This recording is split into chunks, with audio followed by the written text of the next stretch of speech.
साथियों सभी को नमस्कार। आज एक बार फिर हम नालंदा ऑनलाइन क्लासेस के प्लेटफॉर्म पर जो हमारी सीरीज चल रही है राष्ट्रीय आंदोलन, जो भारत के राष्ट्रीय आंदोलन से जुड़े प्रमुख नेता हैं, उनमें एक प्रमुख पर्सनैलिटी दादा भाई नौरोजी, जिनको हम the grand old man of India के नाम से भी जानते हैं, उनके बारे में चर्चा करेंगे। तो आइए स्टार्ट करते हैं आज की क्लास। तो आज का जो हमारा टॉपिक रहेगा दादा भाई नौरोजी। ठीक है, दादा भाई नौरोजी। देखो, ध्यान देना, ये इनसे जितने क्वेश्चन बनते हैं, ये किस विचारधारा के प्रमुख नेता थे, इनका प्रमुख व्यवसाय क्या था। ठीक है, तो ये सभी पॉइंट याद रखने, साथ ही इनकी शिक्षा कहां पर हुई, फिर इन्होंने राष्ट्रीय आंदोलन में क्या महत्वपूर्ण योगदान दिया, इन सभी पर हम चर्चा करेंगे आज की क्लास में। तो इनके बारे में सबसे पहले याद रखना, जो पहला फैक्ट आपको याद रखना दादा भाई नौरोजी के बारे में, कि इनका जो जन्म हुआ था वो 1825 में हुआ। ठीक है, 1825 ईस्वी में। और पूछा जाए कहां पर हुआ, बंबई। ठीक है, कहां पर हुआ, बंबई में, जिसको आप मुंबई के नाम से जानते हैं। ठीक है, तो बंबई में इनका जन्म हुआ 1825। फिर इनकी मृत्यु के बारे में भी याद रखना। ठीक है, इनकी मृत्यु जो हुई थी वो 1917 में नवसारी, एक जगह पड़ती है, गुजरात में है, नवसारी में। ठीक है, इनकी मृत्यु हुई थी। तो ये पॉइंट आपको याद रखना। तो अब हमको इनके जीवन की प्रमुख घटनाएं, यानी 1825 से 1917 तक जो घटनाएं जुड़ी हुई हैं, इन्हीं के बारे में क्या करनी है, चर्चा करनी है। ठीक है, जितने भी एग्जाम की दृष्टि से महत्वपूर्ण तथ्य हैं, फैक्ट्स हैं, उनको हम जानेंगे। इसमें पहला पॉइंट आपको याद रखना, पहला सबसे सिंपल, ये उदारवादी दल के एक प्रमुख नेता थे। ठीक है, लिबरल थे, साथ ही साथ गणित के क्या थे, प्रोफेसर भी रहे थे ये। और उसके बाद ये व्यवसाय करने इंग्लैंड चले गए थे। तो एक बार एक क्वेश्चन आया था, इनका प्रमुख व्यवसाय क्या था, तो ये व्यापारी थे। क्या थे, व्यापारी। तो इंट्रोडक्शन में उदारवादी दल के प्रमुख नेता। ठीक है, साथ ही साथ ये गणित के प्रोफेसर भी रहे थे, गणित के प्रोफेसर। कौन से कॉलेज में रहे थे, एलिफेंस्टन कॉलेज, यहीं पर ये पढ़े थे भी, एलिफेंस्टन कॉलेज। इसी कॉलेज में इन्होंने शिक्षा भी प्राप्त की थी, और बाद में इसी कॉलेज में ये गणित के प्रोफेसर भी बने। ठीक है, तो ये याद रखना। साथ ही साथ जो याद रखना है, ये प्रमुख व्यापारी भी थे। तो ये याद रखना, केमास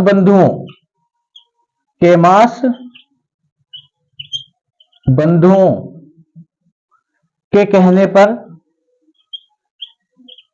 पर या आमंत्रण शब्द सही रहेगा, आमंत्रित करने पर, के आमंत्रण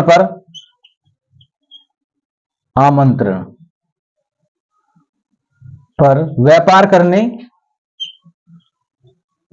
करने इंग्लैंड गए थे। कहां गए थे, इंग्लैंड गए। तो इनके लिए एक शब्द, ये प्रमुख व्यापारी थे। ठीक है, प्रमुख व्यापारी, ये भी क्वेश्चन एक बार एग्जाम में आया हुआ है। ठीक है, प्रमुख व्यापारी थे। ठीक है, ये पॉइंट भी आपको याद रखना है। ठीक, अगला जो पॉइंट हमको इनके बारे में फैक्ट याद रखने, इनके उपनाम एग्जाम में पूछे जाते हैं, उपनाम से संबंधित क्वेश्चन। ठीक है, जिसमें पहला नाम भारत का वयोवृद्ध पुरुष,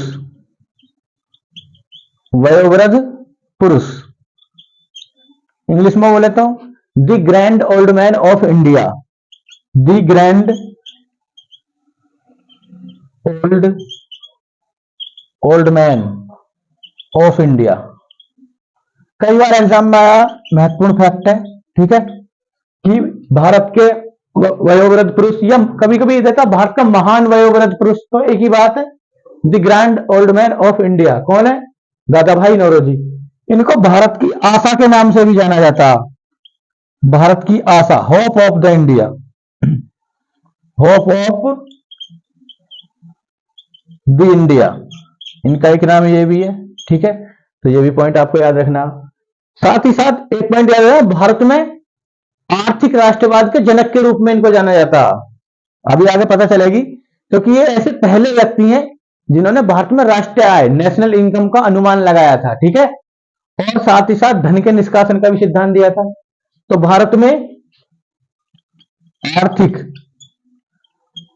राष्ट्रवाद के जनक, ये क्वेश्चन अगर पूछा जाए तो आंसर क्या दोगे? दादा भाई नौरोजी। अब देखो, इन्हीं से संबंधित एक क्वेश्चन पूछा जाता है जो इंपॉर्टेंट है कि इन्होंने 1867 में और 69 में, जब ये ब्रिटेन में थे, इंग्लैंड में थे, तो इन्होंने लंदन इंडियन एसोसिएशन की स्थापना करी। तो एक घटना, लंदन इंडियन एसोसिएशन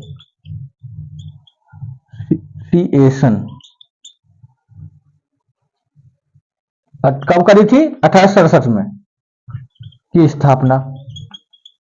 ठीक है, फिर जब ये वहां से इंग्लैंड से वापस आ गए तो बंबई में इन्होंने एक संगठन बनाया जिसका नाम था ईस्ट इंडिया एसोसिएशन। तो ईस्ट इंडिया एसोसिएशन, एसोसिएशन, ये 1869 में की स्थापना,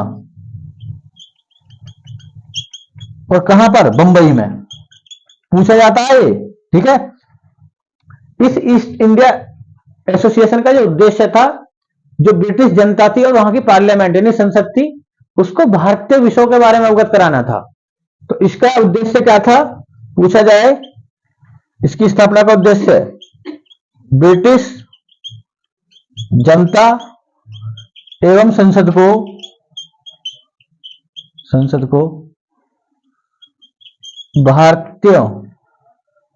भारतीयों के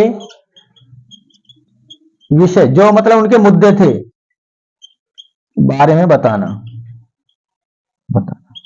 ठीक है, तो इंपॉर्टेंट है, पूछा जाता, कई बार एग्जाम में आया।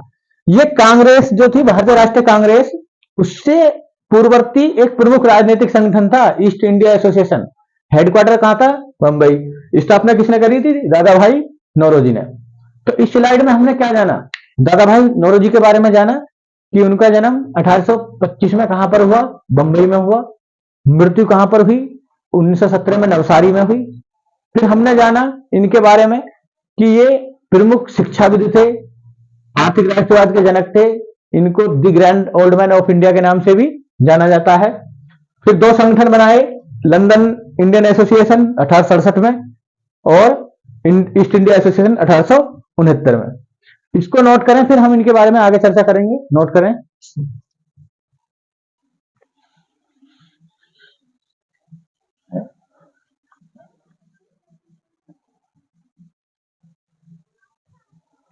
एक क्वेश्चन जो एग्जाम में काफी बार पूछा जाता कि धन के निष्कासन का सिद्धांत, the theory of drain wealth, किसने दिया था?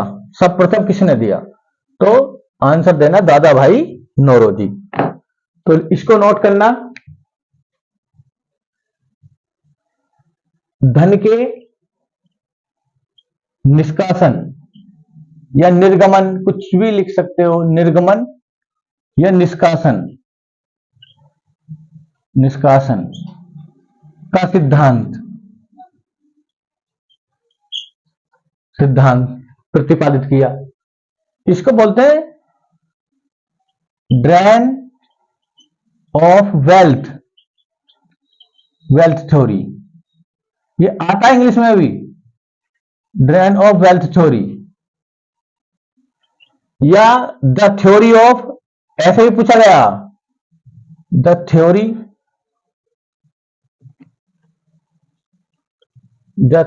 Theory of drain wealth. तो आंसर क्या दोगे दादा भाई नौरोजी। जो जिस जिसमें पुस्तक में इन्होंने ये सिद्धांत दिया था, उस पुस्तक बहुत पूछी जाती है, इनके द्वारा लिखी गई है, the poverty and unbritish rule in India. बहुत ही इंपॉर्टेंट बुक है, इसी में दिया था ये सिद्धांत इन्होंने, धन के निष्कासन का सिद्धांत। धन के निष्कासन का क्या अर्थ था, उस समय इन्होंने बताया कि जो भारत का धन है वो लगातार किस प्रकार ब्रिटेन यानी इंग्लैंड जा रहा, और बदले में भारतीयों को उसके बदले कोई प्रतिफल प्राप्त नहीं हो रहा। यानी लगातार हमारा धन कहां पर जा रहा था, ब्रिटेन जा रहा था। सब प्रथम ये बात किसने बताई, दादा भाई नौरोजी ने। किस पुस्तक में इस सिद्धांत का प्रतिपादन करा था, the poverty and unbritish rule in India. तो अर्थ क्या है इसका पूछा जाए, अर्थ धन के निष्कासन का अर्थ है भारत के धन का लगातार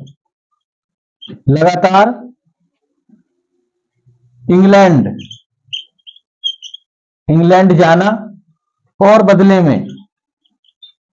बदले में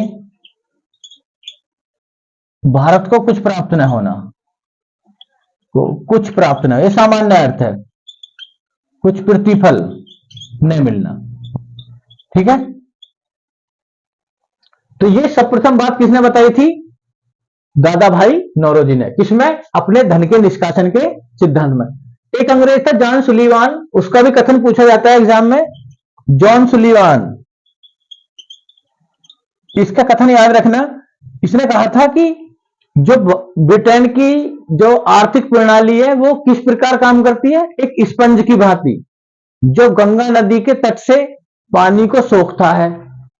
ठीक है, और वर्षा कहां पर करता है, लंदन में टेम्स नदी के किनारे। ठीक है, तो इसका ये कथन पूछा जाता है जॉन सुलीवान का, कि भारत का धन लगातार भारत से बाहर किस प्रकार जा रहा। तो ये पॉइंट आपको याद रखना, धन के निष्कासन का सिद्धांत। फिर पूछा जाता है धन के निष्कासन के सिद्धांत में और कौन सहयोगी थे। तो एक व्यक्ति और है, उनका नाम याद रखना, आरसी दत्त। इन्होंने भी एक पुस्तक लिखी थी, द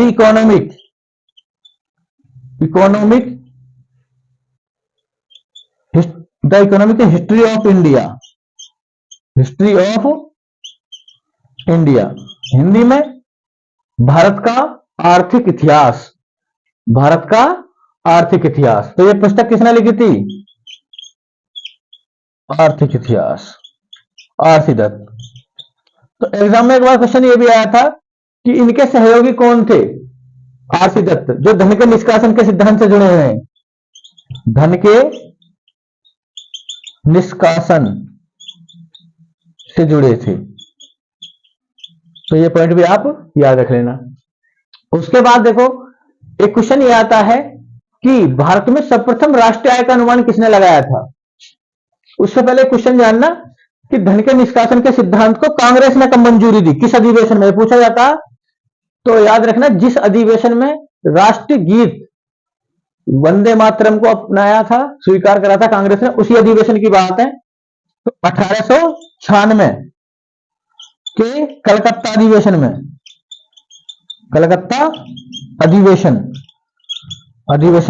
कांग्रेस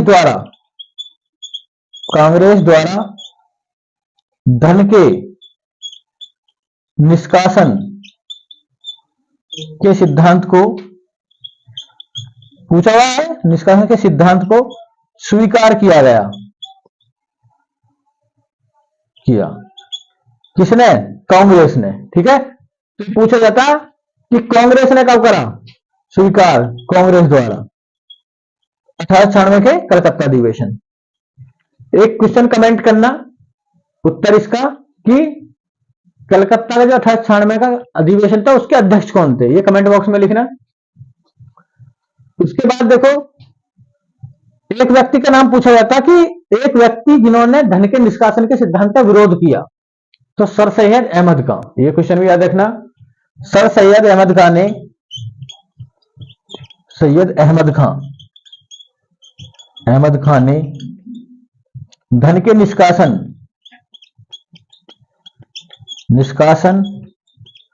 के सिद्धांत का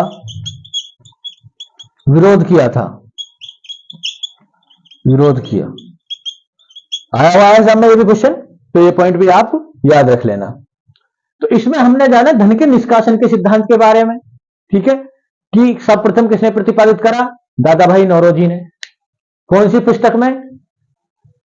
दी poverty and unbritish rule in India. धन के निष्कासन के सिद्धांत को कांग्रेस ने कब स्वीकार करा? 1896 के कलकत्ता अधिवेशन में। और किस व्यक्ति ने इसका विरोध करा था? तो सर सैयद अहमद खान ने। तो ये पॉइंट आप याद रख लेना, ये पूछे हुए कई बार, ये पुस्तक भी। और ये the theory of drain wealth, ये ड्रेन ऑफ वेल्थ थ्योरी किसने दी? तो दादा भाई नौरोजी ने। इसको नोट डाउन करें, फिर आगे चर्चा करते हैं। उसके बाद देखो एक इनसे क्वेश्चन आता है कि भारत में सर्वप्रथम राष्ट्रीय आय का अनुमान किस व्यक्ति ने लगाया था? यह बहुत इंपॉर्टेंट क्वेश्चन है, यह भी पूछा जाता है एग्जाम में कि भारत में सर्वप्रथम राष्ट्रीय आय का अनुमान लगाने वाले व्यक्ति कौन थे? तो आंसर देना दादा भाई नौरोजी। नेशनल इनकम के बारे में, यह प्रति व्यक्ति आय से भी आता है कि प्रति व्यक्ति आय का अनुमान किसने लगाया? तो इसको भी नोट करना।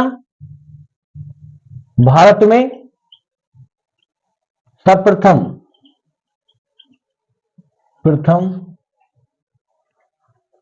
राष्ट्रीय आय जिसको नेशनल इनकम बोलते हैं, एनआई, एवं प्रति व्यक्ति आय जिसको पीसीआई बोलते हैं, पर कैपिटा इनकम। ठीक है, भारत में राष्ट्रीय आय और प्रति व्यक्ति आय का अनुमान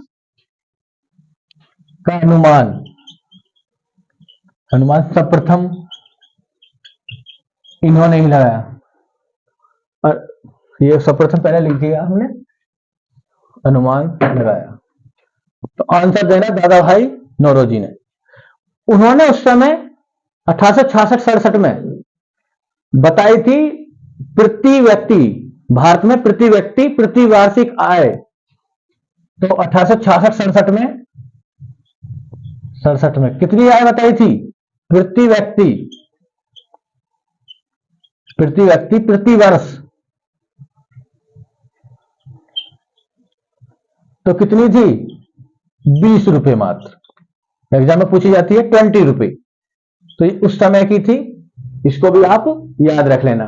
क्वेश्चन तो एग्जाम में कई बार यही आया कि भारत में सर्वप्रथम राष्ट्रीय आय की अनुमान किसने लगाया? दादा भाई नौरोजी। तभी तो आर्थिक राष्ट्रवाद के क्या है? जनक।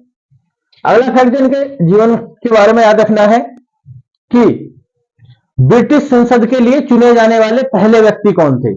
ठीक है, इससे पहले लिख सकते हो कि कांग्रेस के 3 बार अध्यक्ष रहे, ये भी इंपॉर्टेंट है, पहले इसको लिखना।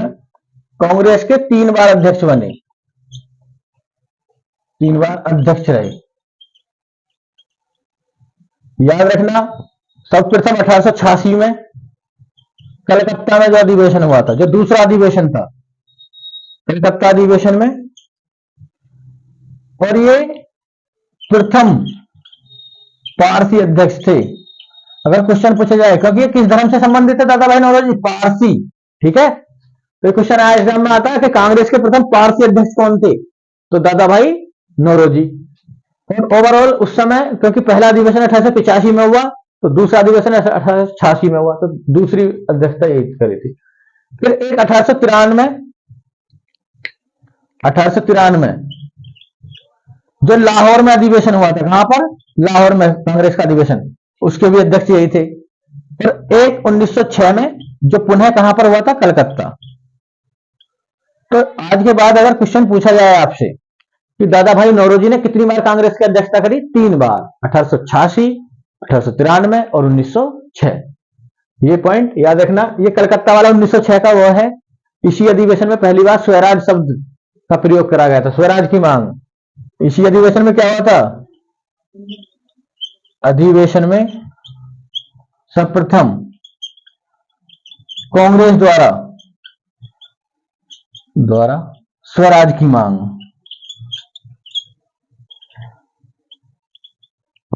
ठीक है। देखो स्वराज शब्द पर क्वेश्चन बनते हैं कि स्वराज शब्द का सर्वप्रथम प्रयोग किसने करा था, सर्वप्रथम भारत में प्रयोग, तो आंसर देना दयानंद सरस्वती, परंतु राजनीतिक दृष्टि से नहीं। स्वराज का, स्वराज शब्द का सर्वप्रथम प्रयोग,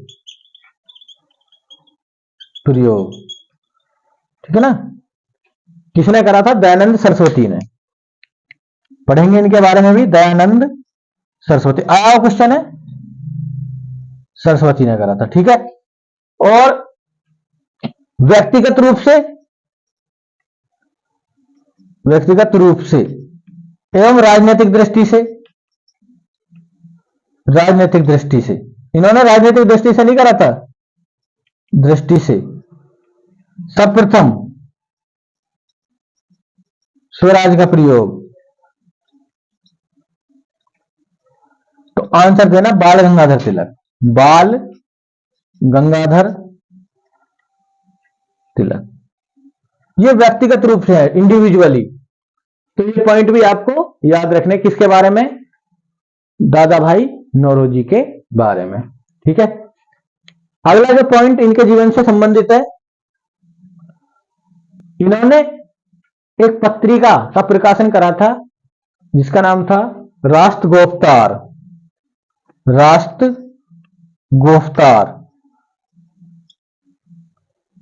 जिसका मतलब होता है सत्यवादी।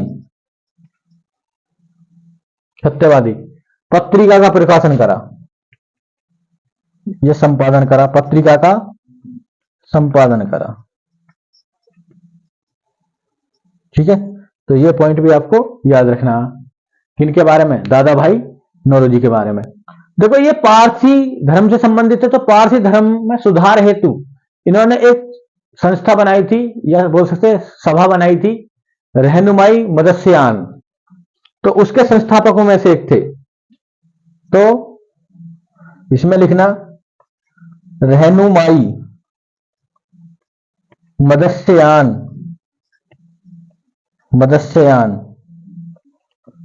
सभा की स्थापना की,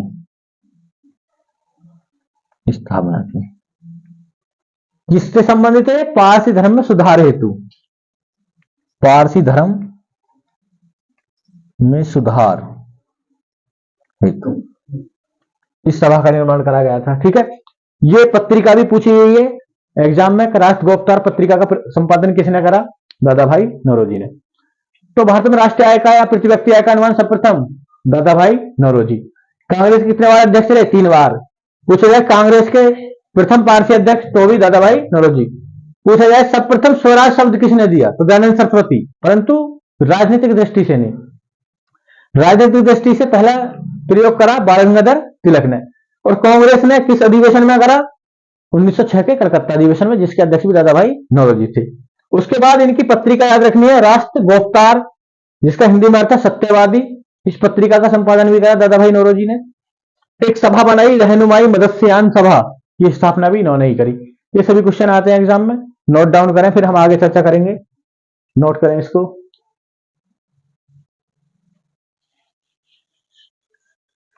देखो एक इनके जीवन से संबंधित एक प्रमुख क्वेश्चन आता है जो एग्जाम में काफी बार पूछा गया, कि ये ब्रिटिश संसद के लिए चुने जाने वाले प्रथम भारतीय एशियाई व्यक्ति थे। भारत के भी प्रथम थे, पूरी एशिया के भी प्रथम थे, ठीक है। तो ये क्वेश्चन भी आपको याद रखना है, तो लिख लेंगे हम, इसको भी नोट कर लेंगे इनके बारे में, कि घटना कब की है, 1892 की, 1892 की है ये घटना, 1892 ईस्वी की। तो सीधा क्वेश्चन आता है, ब्रिटिश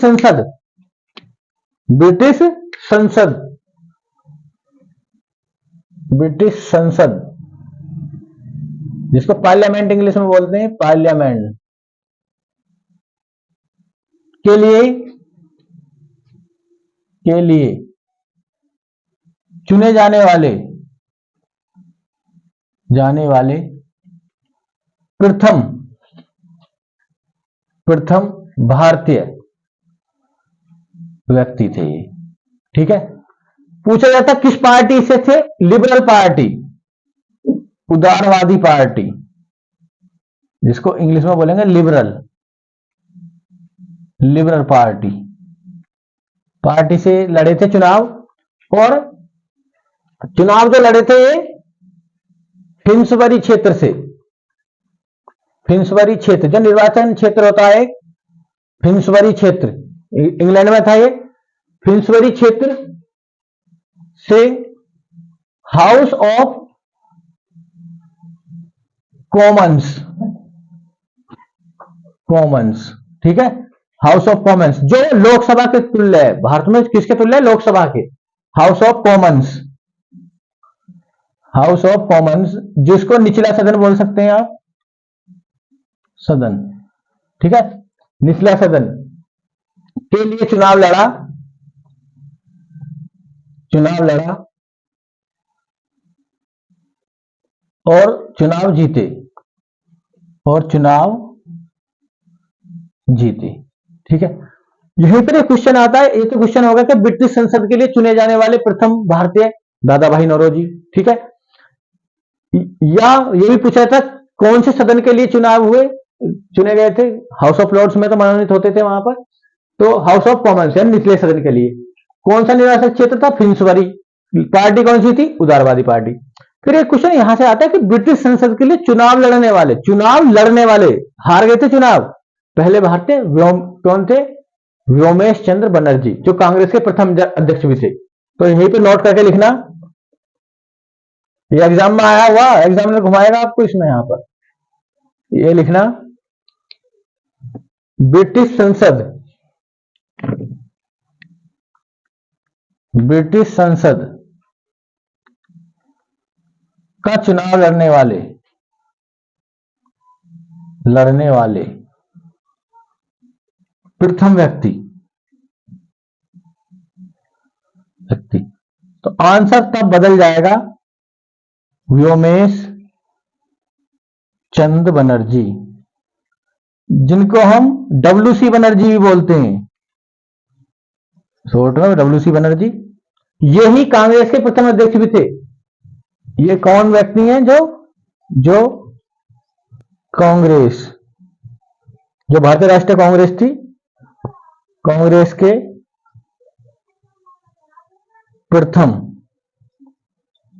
कांग्रेस के प्रथम अध्यक्ष थे, ठीक है। तो ये पॉइंट भी आपको याद रखना। तो पूछा जाता है कि ब्रिटिश संसद के लिए चुनाव जीतने वाले पहले व्यक्ति तो दादा भाई नौरोजी, संसद में बैठते थे वहां पर और वहीं पर भारतीय लोगों की मांग रखते थे ये, ठीक है। तो ये सभी पॉइंट आपको इनके जीवन के बारे में याद रखना। देखो ये सभी इंपॉर्टेंट फैक्ट थे। उसके बाद इनकी मृत्यु याद रख लेना 1917 में नवसारी में होगी। तो इन फैक्टों को अच्छे से तैयार करना, और एग्जाम की दृष्टि से बहुत ही इंपॉर्टेंट है, ये सभी पूछे गए क्वेश्चन है कि इनकी पत्रिका कौन सी थी, सभा कौन सी थी इन्होंने बनाई, ईस्ट इंडिया एसोसिएशन कहां पर बनाई, या राष्ट्रीय आय का अनुमान सर्वप्रथम किसने लगाया, प्रति व्यक्ति आय का अनुमान किसने लगाया, धन के निष्कासन का सिद्धांत किसने दिया, बहुत ही इंपॉर्टेंट है। तो सभी फैक्टों को अच्छे से तैयार करना।